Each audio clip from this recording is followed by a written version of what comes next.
Hamının öz ehtiyacları olduğu kimi uşağın da öz ehtiyacları var. Elə isə bu ehtiyaclar hansılardır? Sevgi ehtiyacı. Uşağın qeyd-şərtsiz sevgiyə ehtiyacı var. Hamı uşağını sevir. Ancaq hamı uşağını sevdiyini hiss etdirmir. Halbuki uşağını sevmək nə qədər vacibdirsə, uşağına sevdiyini hiss etdirmək də o qədər vacibdir. Sevdiyinizi hiss etdirmək üçün ən yaxşı yol isə uşağınızla birlikdə vaxt keçirməkdir. Bunun üçün uşağınızla kiçik bir gəzintiyə çıxa, alış-veriş edə, kinoya və ya teatra gedə, tapşırıqlarına kömək edə bilərsiniz. Müstəqilliyə ehtiyacı. Uşağın müstəqil olduğunu bilməyə ehtiyacı var. Uşaq başqalarından ayrı və ya müstəqil olduğunu nə qədər tez hiss etsə, bir o qədər tez formalaşar. Bunun üçün bəzi sadə, ancaq vacib qaydalardan istifadə edə bilərsiniz. Məsələn, uşağınız üçün süfrədə ayrıca stol, boşqab və qaşıq qoysanız, o da müstəqil olduğunu başa düşər. Ona məxsus olan bir yataqda yatması da bu qaydaların bir hissəsi ola bilər. Vəzifələrini bilməyə ehtiyacı. Uşağın vəzifələrini bilməyə ehtiyacı var. Başqa sözlə, uşaq sağlam inkişaf etmək üçün əvvəlcə özü, sonra ailəsi, daha sonra isə cəmiyyət qarşısında vəzifələrini bilməlidir. Məsələn, hər yeməkdən sonra əllərini yumaq, dişlərini fırçalamaq kimi vəzifələr uşağın istər fiziki, istərsə də mənəvi sağlamlığı üçün çox vacibdir.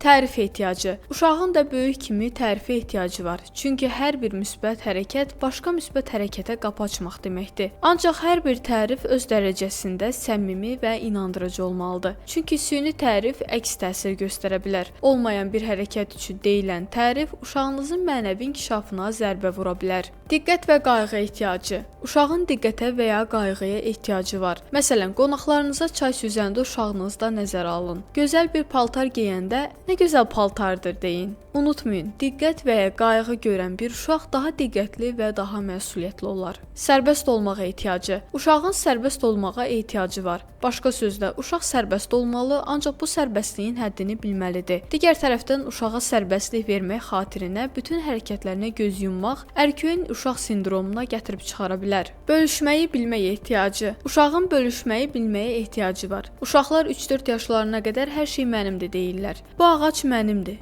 Bu ana mənimdir. Bu boşqab mənimdir və s.